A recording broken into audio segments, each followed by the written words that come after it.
War. War never changes.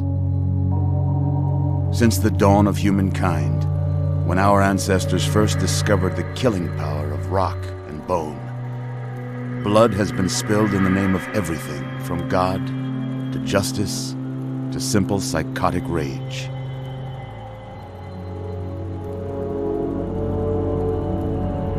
In the year 2077, after millennia of armed conflict, the destructive nature of man could sustain itself no longer.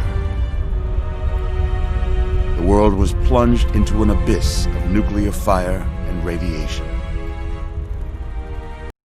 That was the introduction to the game Fallout 3, one of many video games that are about war and what happens during war. Other games include the Call of Duty series and the Battlefield series. This interest of war does not just include video games, though. Many movies feature war or are entirely about war, like Saving Private Ryan, Full Metal Jacket, and an Olmsted favorite, Dr. Strangelove.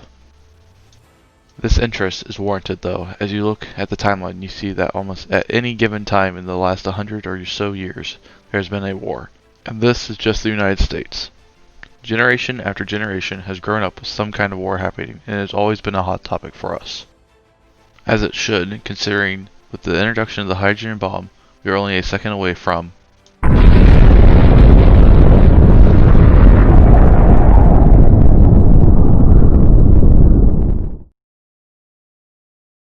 But why do all these wars happen? Why can't the world live in harmony and sing Kumbaya? I have one word for you. Fear.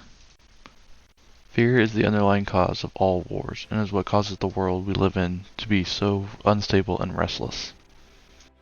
As Franklin D. Roosevelt said, the only thing we have to fear is fear itself. This rings true even with war. Without the fear of how other nations are different from us, or the fear of terrorism, we would not have wars.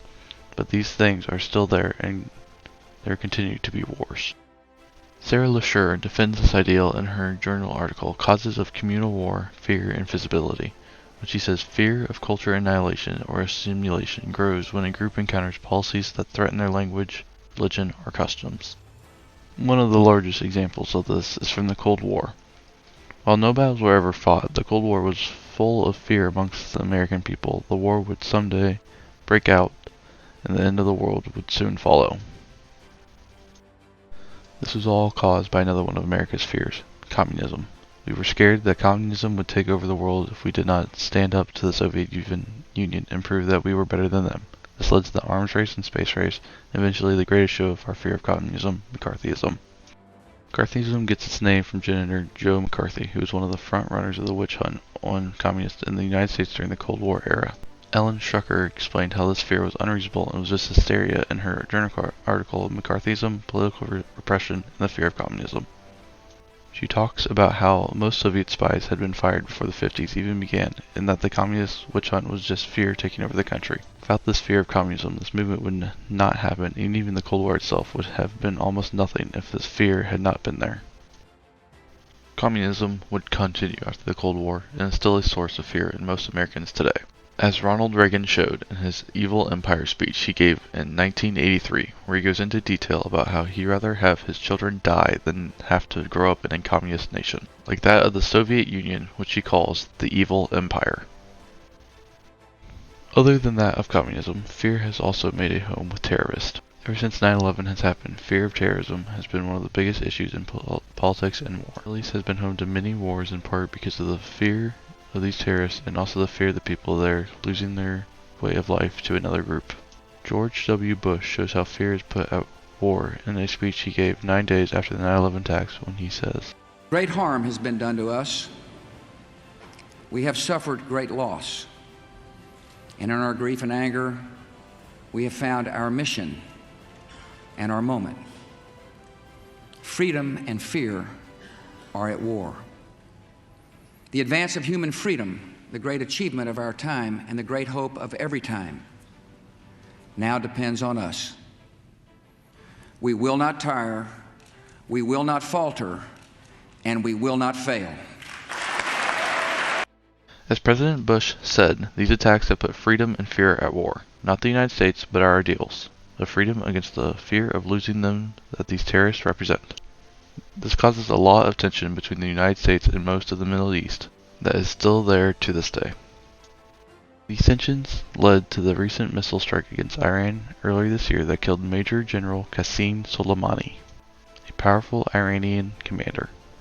According to the New York Times article, for a post-9/11 generation, war isn't new, but fears of another one are, written by Nicholas Bogle-Burrows. He would go on to talk about the fear of an impending war that these actions cause and the fear the younger generation felt about having to be ready to fight for their country in a third world war. While this never happened, tensions amongst the United States and many countries still remain high. According to an NBC poll done in 2017, 76% of Americans were concerned about the United States entering a major war. This fear has caused unrest in the entire country, and when the United States is on edge, the rest of the world tends to follow suit. If we are to be able to be at peace with the world, we have to stop fearing that we do not understand or what is different from us. These fears are natural and hard to stop. This is why we continue to have war today in our current situation. Overall, fear leads to war in many different ways, whether that be fear of another country lies affecting how we live, or fear of a weapon that another country has, like the hydrogen bomb. This can also strike fear into any country and lead them to having to fight back to stop the fear that they brought to their country in the first place. Fear is everywhere, and this fear makes our world unstable and always on the verge of breaking.